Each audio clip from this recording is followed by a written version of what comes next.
Chosen one. You haven't been sitting still because you're lazy. You've been sitting still because something inside you refuses to move toward the wrong thing again. The jobs that looked like answers but left you more depleted than before. The plans that made sense on paper but felt hollow the moment you committed to them. The relationships that promised momentum but delivered confusion. Your spirit learned to hesitate before it learned to speak. And you've spent months, maybe years, wondering if that hesitation was weakness. It isn't. It's the first signal this message was built for. Stay. Here's the thing: you've been trying to diagnose the wrong problem. You've been looking at the delay, the silence, the feeling of being busy without being purposeful, and you've been asking yourself, what's wrong with you? You've been treating the pressure like a malfunction, like something broke somewhere along the way, and you just haven't found the crack yet. But what if nothing broke? What if the pressure isn't a sign that something went wrong, but a sign that something is actually working exactly the way it was designed to? Stay with me, because this matters. There's a process in metallurgy called refining. You take raw metal, not worthless metal, not weak metal, and you place it in a furnace. The heat doesn't destroy it. It separates it. It forces out everything that doesn't belong to the structure being created. The impurities rise to the surface, and what remains is denser, harder, more precise in its composition. The refiner doesn't pause the process to ask how the metal feels. The furnace doesn't apologize for the temperature. The process has a purpose, and that purpose requires the pressure to be sustained until the work is complete. Now think about that in the context of your life right now. What you've been calling chaos, that season of confusion, the exhaustion of doing everything right and still feeling misaligned, the sense of something pressing outward from inside you without a clear direction, that's not random noise and it's not punishment. It's a process with intelligence behind it. There's a reason the pressure hasn't let up. There's a reason comfort keeps failing to satisfy you the way it used to. The refiner doesn't waste heat, and every degree of what you've endured has been calibrated, not excessive, not careless calibrated, for what's being built inside you. Here's what nobody tells you about seasons like this one. They don't look like anything from the outside. No visible breakthrough, no public confirmation, nothing dramatic on the surface. But underneath, composition is changing. Structure is being formed that you won't see until the exact moment it gets tested under real weight. You weren't abandoned in this season. You weren't forgotten, overlooked, or passed over. You were in process, and the process required conditions that only the furnace could provide. Let that land, because the moment you stop interpreting the heat as rejection and start reading it as refinement, everything you've been carrying starts to make a different kind of sense. Take a breath right now, not a rushed one, but the kind that tells your system you're still here and still present. Because what this video is actually about is narrower and more precise than a general spiritual awakening. It's not about transforming every area of your life at once. What's happening right now is specific. There's one work, not 10, not 5, that carries your name on it. It's been waiting for you to stop scattering your weight across everything demanding your attention and bring your full mass to bear on the one place where you were built to strike. Everything else can wait. That sentence might feel irresponsible, but not everything competing for your energy was actually assigned to you. Some of it was assumed, some inherited without consent, and some is simply noise that got loud enough to pass itself off as urgency. What comes next in this journey isn't a to-do list. It's a dismantling, a precise removal of the frameworks that have been running your decisions quietly in the background. The old script about what readiness looks like. The comparison that made you feel behind. The belief that your hesitation was failure rather than discernment being refined under pressure. We're going to name each one clearly And by the time we reach the end, you won't need anyone to tell you what your assignment is. You'll have removed enough of what it isn't that what remains will be unmistakable. The furnace was never the problem. The problem was believing the furnace meant you were forgotten. You weren't. You were being made. You just accepted that the furnace wasn't a mistake, that the pressure has been doing something precise, not something random. Good. Hold that. Because now we need to deal with the thing that's been keeping you standing at the entrance of the furnace instead of letting the process finish. It's not doubt. It's not laziness. It's a definition, one that was handed to you so early and so consistently that you never stopped to question whether it was actually true. The world gave you a definition of what ready looks like, and that definition has been costing you in ways you haven't fully accounted for yet. Here's the thing, the world's version of ready is a checklist. Enough credentials, enough connections, enough confidence, enough capital, enough clarity. The framework says you prepare first, then you move. You accumulate the conditions, you wait until the variables align, and then when everything is sufficiently in order, you step forward. It sounds responsible. It sounds wise. It's the version of preparation that gets praised in every professional environment, every self-development space, every conversation about being strategic. And it's produced an entire generation of capable people who are permanently, perpetually, almost ready. Stay with me, because this is where the real damage lives. The checklist doesn't have a finish line. There's always one more qualification to earn, one more resource to secure, one more confirmation to receive before the conditions feel truly right. What the world calls preparation, the refiner calls delay, dressed in discipline's clothing. And the reason it's so dangerous isn't that it's obviously wrong, it's that it feels responsible. You're not procrastinating, you're being strategic. You're not avoiding, you're being thorough. The language of wisdom gets borrowed to justify what is functionally a refusal to enter the furnace before you feel ready. But here's what that framework never tells you. Readiness isn't a condition you arrive at before the process. It's a capacity that gets built inside the process. Think about that. The refiner doesn't wait for raw metal to refine itself before placing it in the furnace. The metal goes in because it isn't refined yet, because the furnace is precisely what changes it. If the metal had to be ready before entering the furnace, would have no function. It would be decoration. But the furnace isn't decoration in your life, and it isn't decoration in this season. The invitation to step into your assignment isn't waiting for you to feel sufficiently prepared. It's waiting for you to trust the process enough to move before the conditions feel complete.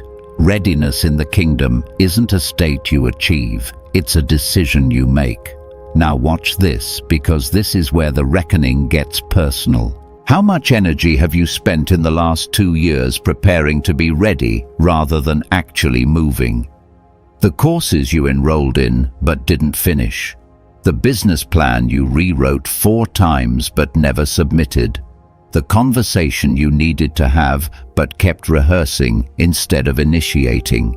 The investment you analyzed until the window closed. None of that was stupidity. None of it was weakness. It was a brilliant mind doing exactly what it was trained to do, optimize for conditions before committing to action. But the training was wrong. And the cost of running that program has been real, measured not in dramatic failures, but in accumulated stillness where movement was required. Here's what nobody tells you about the energy that leaks through perpetual preparation. It doesn't disappear. It gets stored as a particular kind of fatigue that isn't physical. It's the tiredness of a person who's been running hard but not going anywhere. The weight of someone who knows what they're supposed to be doing but keeps finding sophisticated reasons to wait one more season. You know that feeling. You've been carrying it. And the reason it's so heavy is that somewhere beneath the preparation, your spirit already knows the assignment. It doesn't need more information.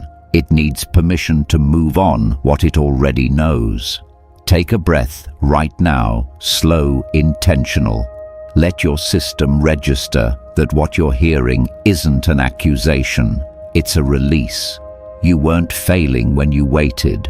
You were operating inside a framework that was never designed to produce movement.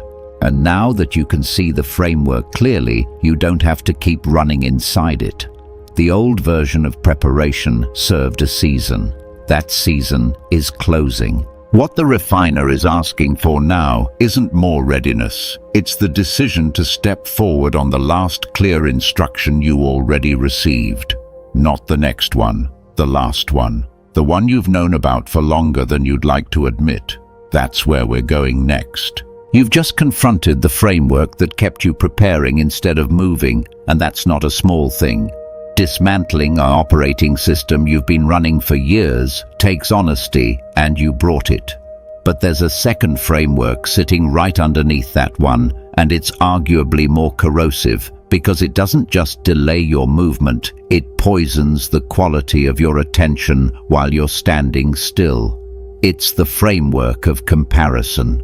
And it's been running quietly in the background of almost every decision you've made in the last 3 years, telling you a story about where you should be by now that has absolutely nothing to do with where you were actually designed to go.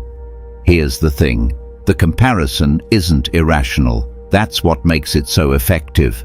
The people you're measuring yourself against are real. Their results are visible. Their timelines are documented in ways yours aren't. You watched someone build what you envisioned. You saw someone step into a role that felt like it had your name on it before they got there. You've sat with the quiet, specific ache of watching someone move through a door you've been standing outside of, and you hated yourself a little for noticing because you know better than to reduce your journey to someone else's highlight reel. But knowing better and feeling differently are two separate things, and the feeling has been doing damage regardless of your theology about it.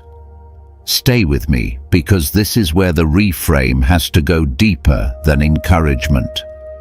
The reason comparison distorts your reading of your own season isn't that it makes you feel bad. It's that it gives you the wrong unit of measurement entirely. You're measuring position when the refiner is measuring sequence. Those are not the same thing. Position is about where you are relative to someone else. Sequence is about where you are relative to your own assignment's requirements. And when you use the wrong measurement, you will always misread your own data. You'll look at your life and see delay when what's actually there is preparation at a depth that the path in front of you genuinely requires. Think about what happens inside the forge when multiple blades are being made simultaneously. Each one moves through the process at a different pace, not because some are favored and some are forgotten, but because each blade has different specifications, different weight, different edge geometry, different intended function. The blade meant to hold an edge under sustained pressure requires more time in the furnace than the one built for lighter work. Rushing the first one to match the second one's timeline doesn't produce efficiency. It produces a blade that looks finished but fractures under the first real test. Now watch this. The depth of the preparation you've been through isn't evidence that you're behind the people you've been watching. It's evidence that what you're being made for carries more structural requirement than what they were built for. That's not arrogance, that's sequencing. Here's what nobody tells you about divine sequence. It's not linear in the way you were taught to expect. You were trained to think of progress as a straight line. Step 1 leads to step 2, leads to step 3. And everyone on the same path should be arriving at the same markers at roughly the same time. But the refiner doesn't work in straight lines. He works in spirals, returning to the same territory at increasing depth. revisiting the same character questions at higher stakes, building the same foundations with greater precision each time they're laid. What looked like going in circles was actually going deeper. What felt like covering the same ground was actually reinforcing the structure that will hold what's coming. You weren't stuck in a loop. You were being sequenced through layers that had to be completed in order even when the order wasn't visible to you. The practical weight of this matters, because as long as you believe you're behind, you'll make decisions from urgency rather than alignment. You'll accept opportunities that don't fit your sequence because the pressure of feeling late overwhelms the wisdom of your discernment.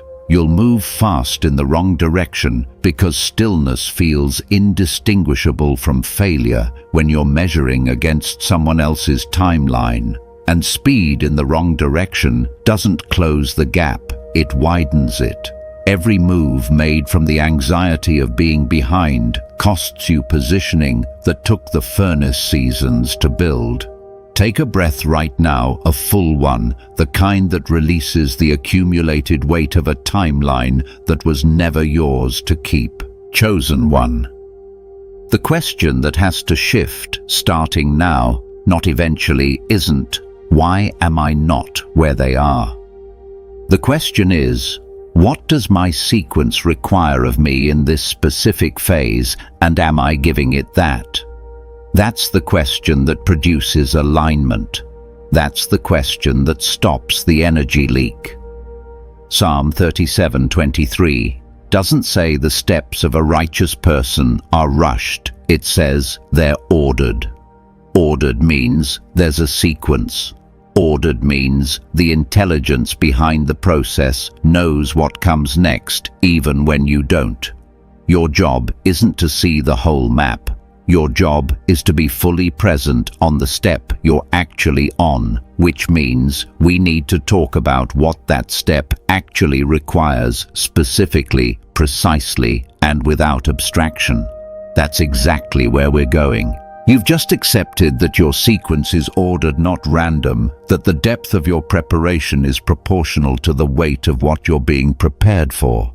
That's the foundation. Now we build on it, because understanding the sequence intellectually is one thing, and actually operating inside it is another. And the place where most people lose the thread, not from lack of faith, not from lack of desire, but from a specific structural error, is here. They try to carry the full weight of every assignment simultaneously, instead of bringing their complete force to bear on the one that this season was specifically designed to complete. That error has a name. It's called divided heat. And in the forge, divided heat doesn't produce multiple refined blades. It produces multiple unfinished ones. Here's the thing. The refiner doesn't run 5 furnaces at the same temperature for 5 different blades at the same time. The process demands concentration of heat, all of it, directed at one blade, until that blade is finished. Then, and only then, does the next one enter. The reason this principle feels counterintuitive to you right now is that your life has probably trained you in the opposite direction. You've been praised for your range, rewarded for your ability to manage multiple priorities, valued in rooms because you could hold complexity across several domains at once. And those are real capacities. They're not liabilities, but they become liabilities in a season where the refiner has designated a single blade for completion, and instead of surrendering to that focus, you keep distributing the heat. Stay with me, because this gets very practical very fast. Think about the last 6 months of your work life. How many projects were you genuinely moving forward simultaneously? How many commitments were pulling on your calendar, your mental energy, your creative bandwidth at the same time?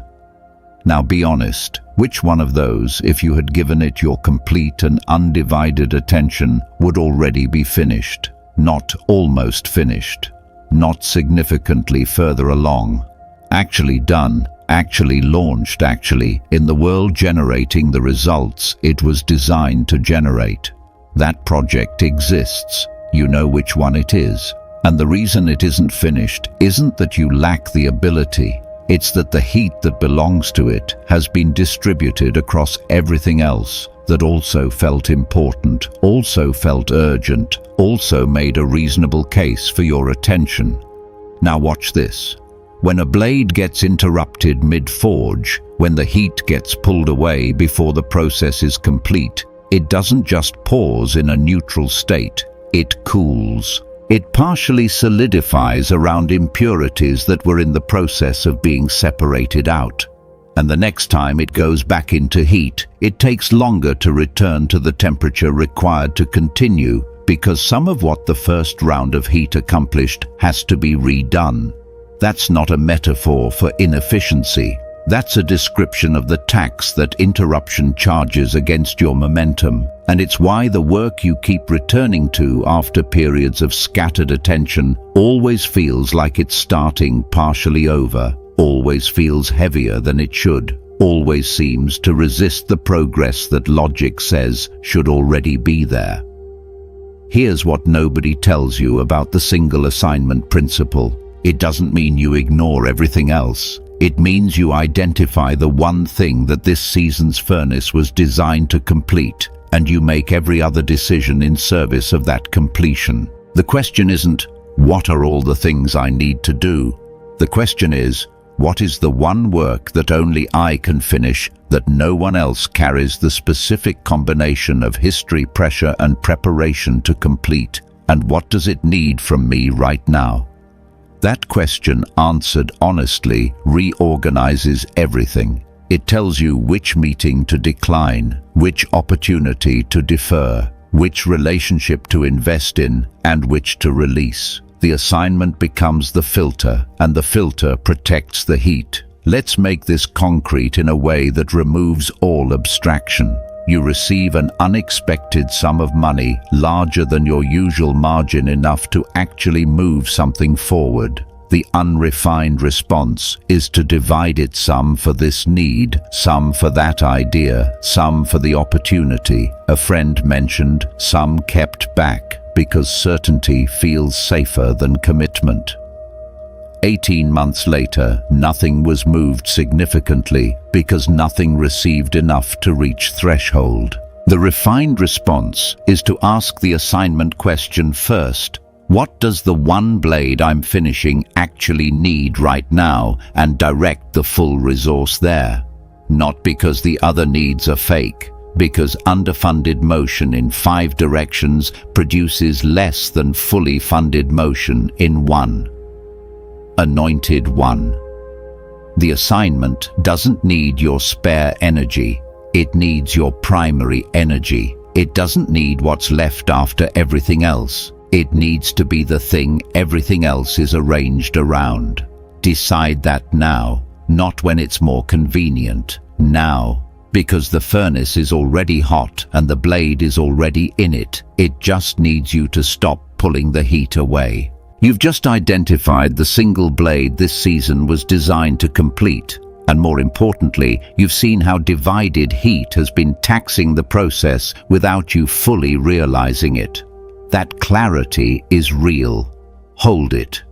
But here's where a subtle and extremely costly error tends to enter, because the moment people identify their assignment clearly, they run into a wall that isn't made of opposition or lack of resources. It's made of something far more interior, far more difficult to name without feeling accused by the naming of it. The wall is this: they know what the next step is. They've known for longer than they'd like to admit, and they still haven't taken it. Not because they can't, because they're waiting for the feeling to catch up with the knowing, for the conditions to feel safer, for something external to confirm what something internal has already said clearly enough. Here's the thing. There's a critical difference between obedience and agreement, and most people have been practicing agreement while calling it obedience.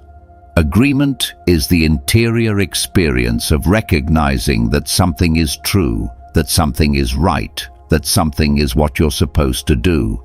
Agreement feels like obedience because it involves your full emotional and intellectual participation. You're not in denial. You're not running from the assignment. You've sat with it, prayed over it, discussed it with the people you trust, journaled about it, and come to a genuine place of conviction about it. And then you wait. You wait for the feeling of readiness to graduate from conviction into certainty. You wait for the circumstances to shift into sufficient alignment before the movement begins. That waiting feels responsible. It isn't. It's agreement without action, which in the economy of the spirit isn't obedience.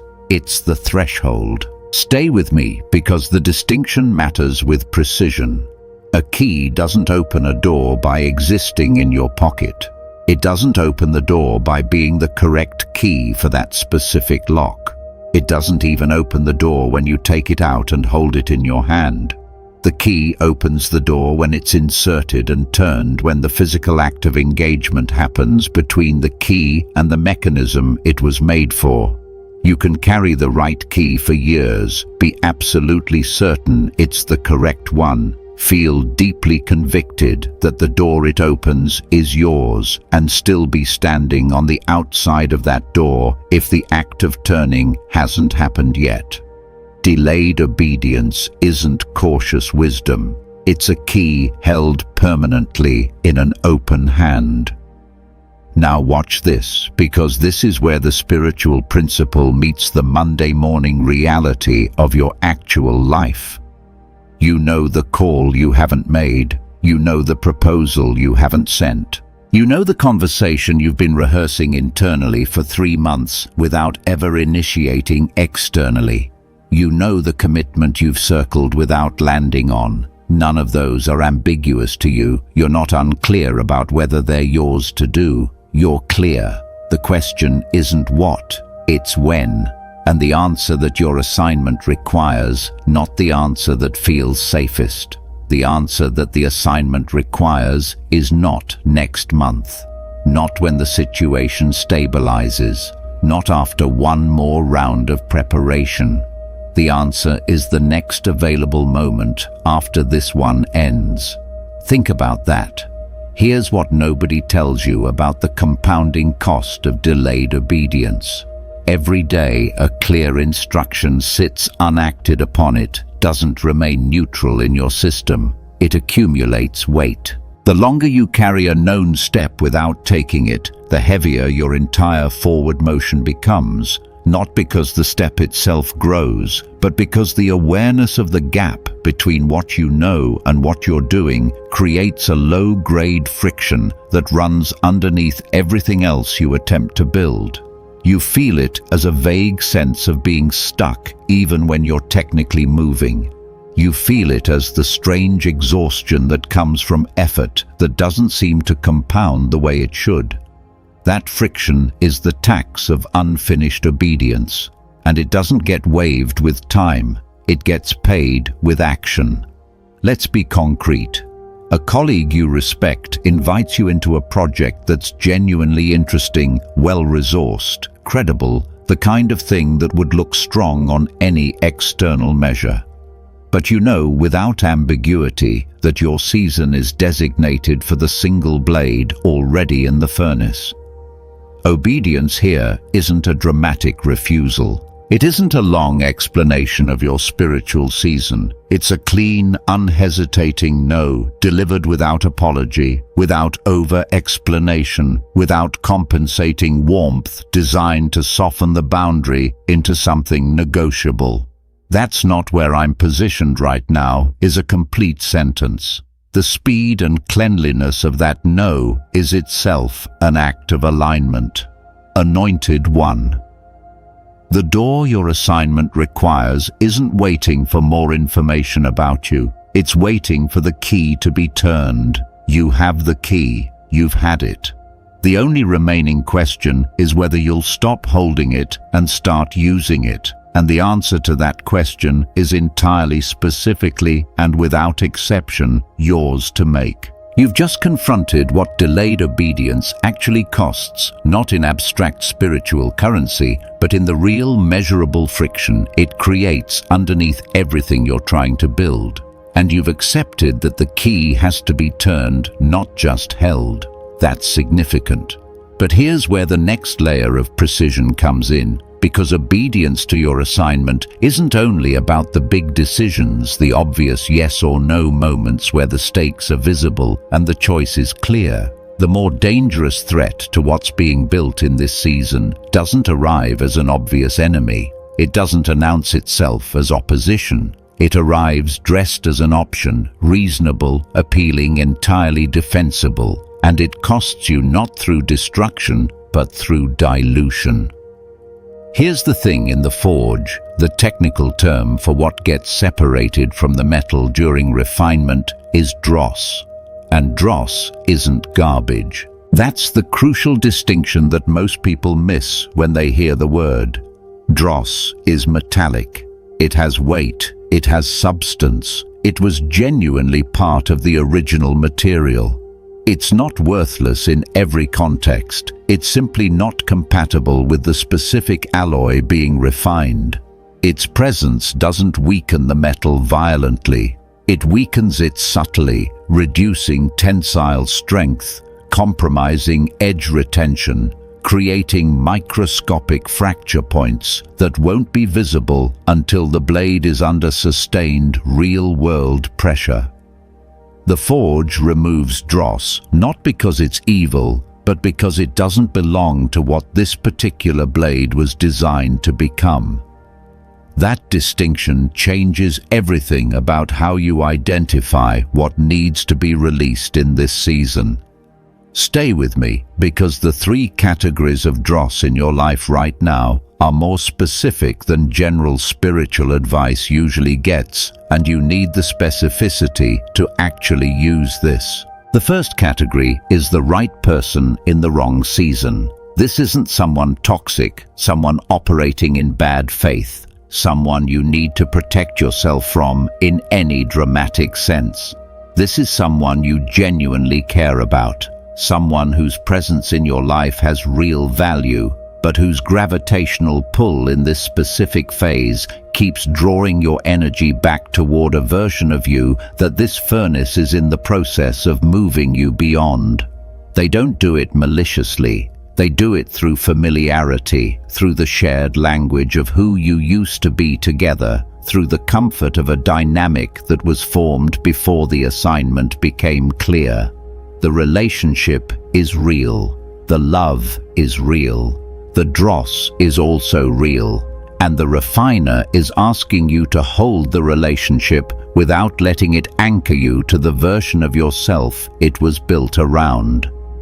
Now watch this, because the second category is the one that requires the most discernment, success that arrives out of sequence. An opportunity comes in that's genuinely good. The numbers make sense. The people involved are credible. The timing looks right from every external angle, but it arrives before the blade currently in the furnace has been completed, and accepting it means pulling focus, redistributing heat, and stepping into a level of responsibility that your current internal structure hasn't finished being built to sustain. This is where the refiner tests whether you've actually internalized the sequence or whether you only agreed with it in theory. Accepting a genuine opportunity at the wrong point in your sequence isn't a blessing received, it's a test failed quietly. The result isn't immediate collapse. It's the slow realization months later that you're managing something you can't fully steward because the character required to hold it wasn't complete when you picked it up. Here's what nobody tells you about the third category. It's the most spiritually camouflaged of the 3, and it's called sacred busyness. This is activity that carries the language and the aesthetic of your assignment without actually being your assignment. The additional commitments that feel purposeful because they're in the same domain. The conversations that feel productive because they're about the right topics. The preparation that feels like progress because it's oriented toward the right destination, but it's still preparation, not movement. Sacred busyness is dross that wears the clothing of the assignment so convincingly that you can sustain it for months without realizing it's been absorbing the heat that belongs somewhere else. Think about that. The practical tool for identifying dross in real time is simpler than most discernment frameworks suggest. When something is competing for the heat your assignment requires, ask one question, honestly, not spiritually, not optimistically, but honestly: if I removed this from my life for 30 days, would I feel relief or emptiness? Relief means it was consuming resources without returning them to the assignment. Emptiness means it needs to be reorganized, not eliminated. The answer comes quickly when you stop letting hope about what something could be override your honest assessment of what it currently is.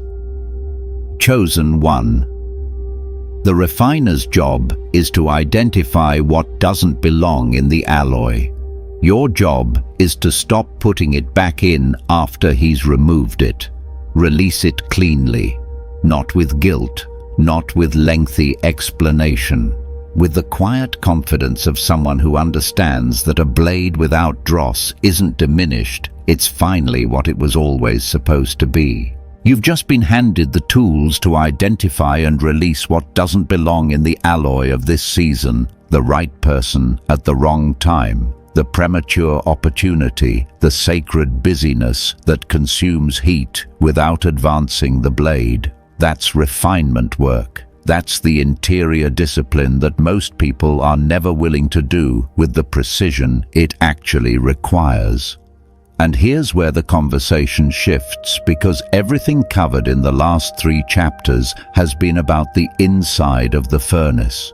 What happens in the room you walk into after the furnace has finished its work is an entirely different kind of conversation. And it's one that almost nobody in spiritual spaces is willing to have with the specificity it deserves. Here's the thing: there's a persistent and damaging myth that runs through a lot of spiritual formation, and it goes something like this: if you do the inner work faithfully, the outer results will take care of themselves without you needing to think about them directly. Just stay humble, stay focused, stay in the process. And somehow, organically, the right rooms will open, and the right people will find you, and the right opportunities will arrive without you needing to understand the mechanics of how that actually happens. That's not faith. That's passivity wearing faith's clothing. The refiner finishes the blade, but the blade still has to be picked up, carried into the right environment, and used with intention. Refinement produces capacity. Positioning activates it. Stay with me, because this is where the spiritual and the structural have to meet without flinching. A refined blade doesn't announce itself by describing the process it went through. It doesn't walk into a room and explain the furnace, the temperature, the number of strikes it endured. It demonstrates its quality through performance under real pressure, through the precision of its edge in contact with actual resistance. The authority that emerges from a completed season of refinement works exactly the same way.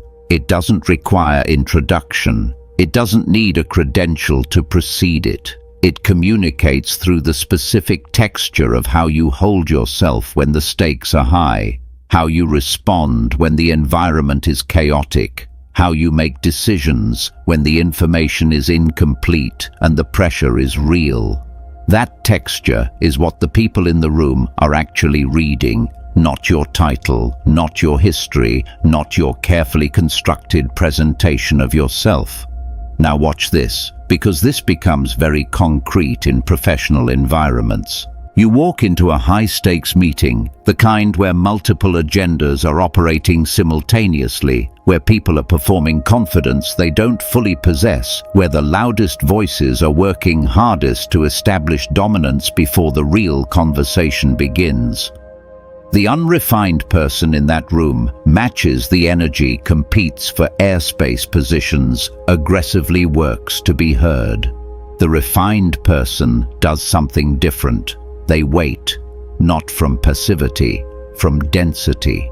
They let the noise exhaust itself, and then they speak once precisely with the kind of weight that only comes from someone who has nothing to prove, because the furnace already handled that question.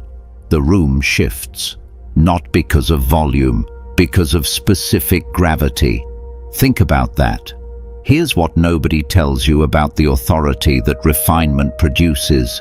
It's not comfortable for people who haven't been through an equivalent process.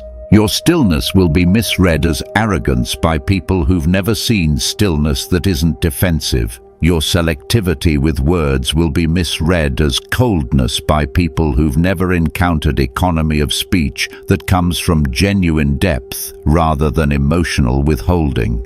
Your unwillingness to be pulled into urgency that isn't yours will frustrate people who need others to share their panic in order to feel validated. This isn't a problem to be solved. It's a byproduct of operating at a frequency that not every environment was built to hold, and your job isn't to lower the frequency to make the room more comfortable. Your job is to find and build the rooms that the frequency belongs in. The practical mechanics of this matter enormously. Refined authority translates into financial positioning, not through attraction thinking, but through demonstrated reliability under pressure. The track record of someone who remained aligned when the incentive to compromise was real, who delivered when the conditions were difficult, who made decisions from the assignment rather than from anxiety. That track record accumulates into a reputation that precedes you in rooms you haven't entered yet. People don't recommend you because you're likable. They recommend you because when they needed someone to hold structure under real weight, you held it. That's the currency that opens doors which have nothing to do with who you know or what you can afford. Anointed One. The blade that went through the full process enters the room differently, not because it performs differently, because it actually is different. The room doesn't know your history in the furnace. It only knows what it feels when the blade is present. Make sure what it feels is worth feeling. You've just seen what refined authority looks like in the room, the specific gravity of someone who has nothing to prove because the furnace already settled that question. That's the posture. Now we need to talk about what that posture unlocks practically, because the conversation about financial positioning and material stewardship is one that spiritual spaces consistently handle poorly, either avoiding it entirely as though money is too worldly for serious discussion, or attaching it to promise frameworks that bypass the structural requirements entirely. Neither serves you. What you need is the mechanics stated plainly, without inflation and without apology. Here's the thing. The refiner doesn't withhold resources from the assignment he initiates. That's not how the process works. When the blade is designated, the material required to complete it is already accounted for. But, and this is the part that changes everything, the resources flow toward structure, not toward intention. Toward demonstrated capacity for stewardship, not toward the sincerity of the desire for increase.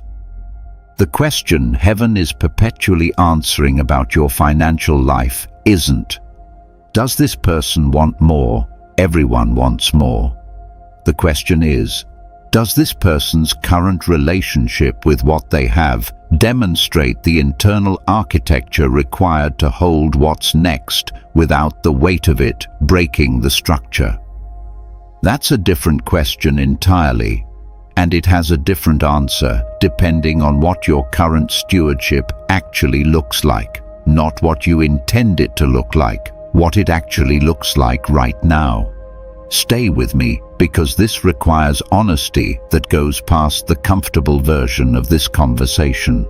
How you manage the current level is the draft. The refiner reads before deciding whether to expand the manuscript. The person who receives a significant financial increase before their stewardship structure is built doesn't get blessed. They get tested at a level their current architecture can't hold. And the result isn't dramatic collapse. It's the slow, disorienting experience of having more than before, while somehow feeling less stable than ever, of watching resources move through your hands without accumulating into anything load-bearing. That experience isn't bad luck. It's a structural mismatch between the weight of the resource and the capacity of the vessel receiving it. Now watch this in the context of a real scenario. An unexpected financial opportunity arrives, a contract, an investment return, an inheritance, a business outcome that significantly exceeds what you projected. The immediate pull is distribution address. The accumulated pressures upgrade the circumstances that have been constrained, respond to the people in your proximity whose needs are visible and real. None of those impulses are wrong, but the refined response interrupts the impulse with a single question before a single dollar moves. What does the assignment require right now, and does this resource belong there first? Because when resources arrive in alignment with an assignment, their primary function isn't relief, it's advancement. Relief that comes at the expense of advancement doesn't serve the sequence. It just makes the current step more comfortable while the next one remains unfunded. Here's what nobody tells you about the relationship between financial stewardship and spiritual authority. They're not parallel tracks that occasionally intersect. They're the same track. The discipline that keeps you from scattering your assignment also keeps you from scattering your resources. The discernment that identifies dross in your relationships also identifies dross in your financial decisions. The option that looks good but doesn't serve the blade currently in the furnace. The opportunity that's genuinely valuable but belongs to a different sequence than yours. The internal infrastructure built through the refinement process doesn't only show up in how you hold yourself in a room. It shows up in how you hold a budget, how you make a capital allocation decision, how you respond when a significant number appears on a screen and everything emotional in you wants to move before everything strategic in you has had a say. Chosen one. Deuteronomy 8:18 isn't a prosperity promise. It's an operational principle. The power to build wealth is given in service of a covenant, not in reward for a feeling. The covenant is the assignment. The assignment has structural requirements. Meeting those requirements is stewardship.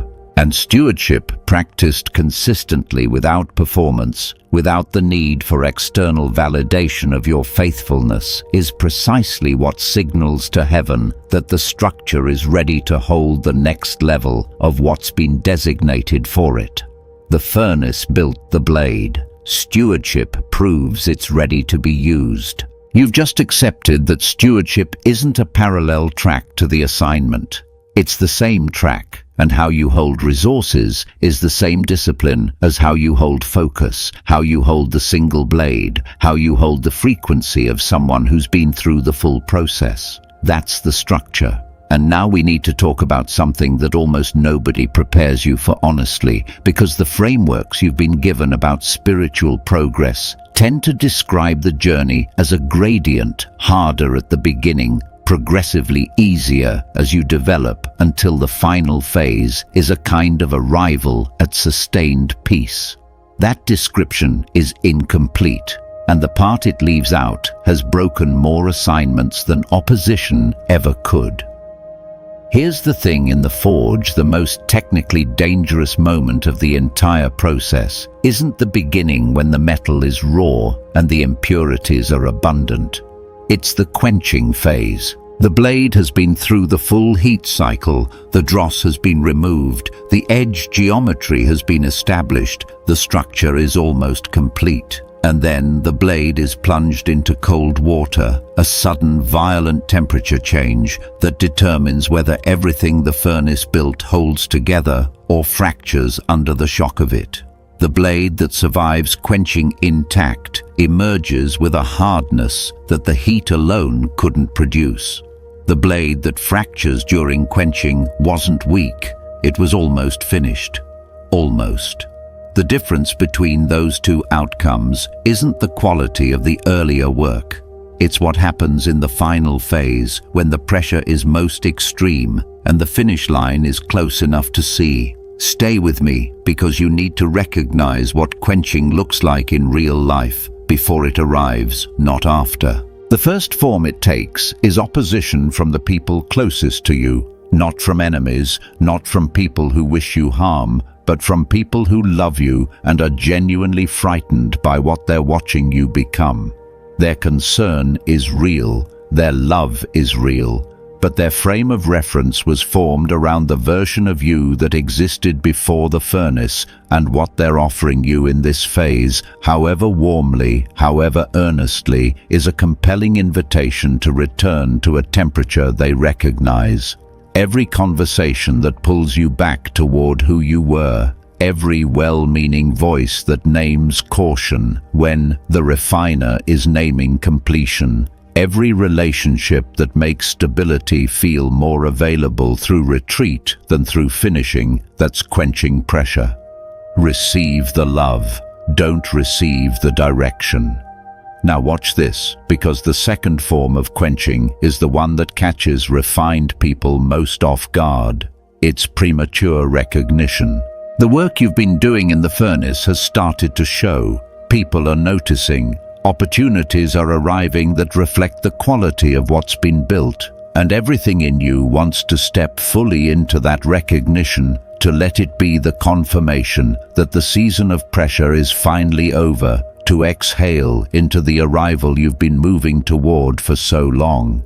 But the recognition arrived 3 weeks before the blade is actually complete. The quenching phase isn't finished, and stepping out of the furnace to accept the recognition before completion doesn't honor the work, it interrupts it at the most critical structural moment.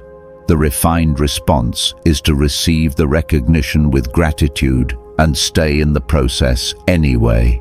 Finish, then step out, not before. Here's what nobody tells you about the third form of quenching. It doesn't feel dramatic enough to take seriously, which is precisely why it's so effective. It's simply exhaustion. Not doubt, not fear, not temptation toward anything obviously wrong. Just the accumulated weight of having been faithful for a very long time without proportional visible return. The tiredness of consistency that hasn't yet been rewarded with the confirmation you expected by now.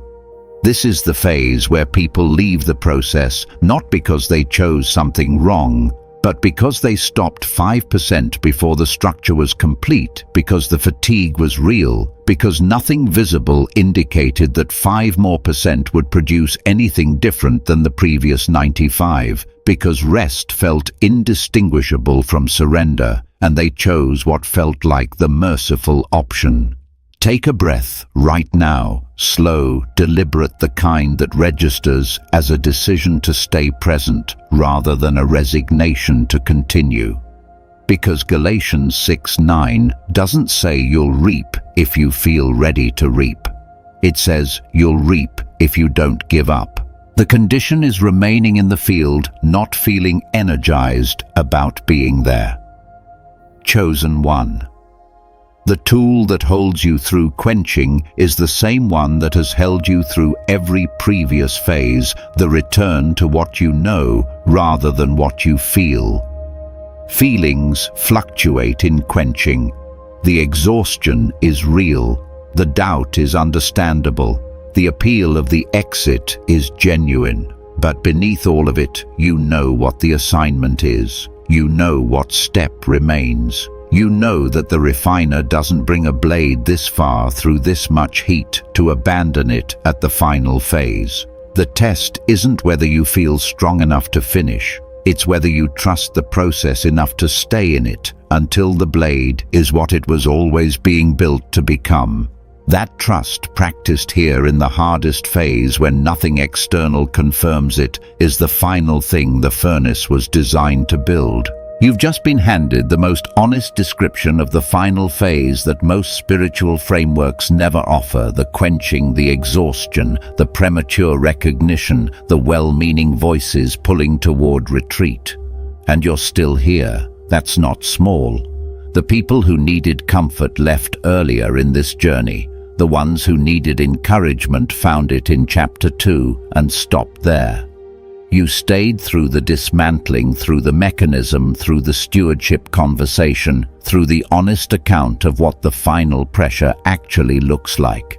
That means something, not as flattery as data. The blade that stays in the process through quenching isn't the same blade that entered the furnace. It couldn't go back to what it was, even if it tried. Here's the thing, this final chapter isn't going to add a new layer of instruction. That's not what this moment requires. What this moment requires is clarity. The specific, unadorned clarity of someone who has walked you through 10 chapters of precise work and now needs to say the last thing plainly, without decoration, without the cushion of additional framework to soften the weight of it. The work is done. The blade is ready. The refiner has completed what he set out to complete in this season of your life. The furnace did its job. The dross was removed. The quenching held. What remains, what you are on the other side of everything this season cost you, is exactly what was designated when the process began. Not approximately, not partially, exactly. Stay with me for this, because there's a particular kind of paralysis that sets in after a long season of preparation, and it's different from the hesitation we addressed earlier. Earlier, you were hesitating because you didn't feel ready. What some people encounter at the end of the furnace is a different hesitation entirely. They've been defined by the process for so long that stepping out of it feels disorienting. The furnace became familiar. The pressure became a kind of identity. The season of preparation became the thing they knew how to do, and the assignment itself, the actual use of what was built, became the thing that felt uncertain. If that's where you are right now, hear this clearly. The blade wasn't made to stay in the forge. The forge was never the destination. It was always the preparation for what comes after. Now watch this. What comes after isn't more preparation. It's the work itself. Let's be specific about what picking up the blade actually looks like, because the language of spiritual readiness can become a way of describing action without producing it. Picking up the blade looks like sending the thing you've been holding, making the decision you've been circling, initiating the conversation you've been rehearsing. Committing the resources to the assignment rather than continuing to protect them from it. It looks like stepping into the room where your refined frequency is needed and not shrinking the signal to make the room more comfortable. It looks like the first real-world act of the assignment, not the planning of it, not the announcement of it, not the spiritual preparation for it. The act itself, specific, dated, irreversible. Think about that. Here's what nobody tells you about the moment after you pick it up. It won't feel as dramatic as the journey that preceded it.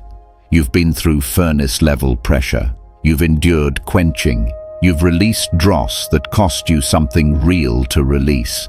And the first step of the actual assignment will feel in the moment of taking it strangely ordinary. Not because it isn't significant, because obedience at the level of full alignment doesn't announce itself with sensation. It just moves. Quietly, precisely, without the fanfare that the duration of preparation seemed to promise. That ordinariness isn't a sign that something is wrong. It's a sign that you're finally operating in the register you were built for.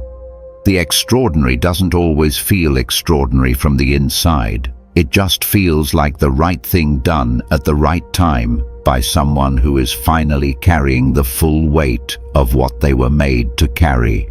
Chosen one. You didn't arrive at this message by accident. Not because heaven algorithmically selected you out of millions, but because you are the kind of person who stays through 10 chapters of the most uncomfortable kind of clarity, because something in you recognizes truth that costs something as more valuable than comfort that costs nothing. That recognition is itself part of the blade. The assignment waiting for you on the other side of this isn't waiting for a perfect version of you. It isn't waiting for a fearless version, a fully healed version, a version that has resolved every remaining question. It's waiting for the version that has been through the furnace, that carries the density of that process, that knows the difference between the assignment's voice and every other voice competing for the heat.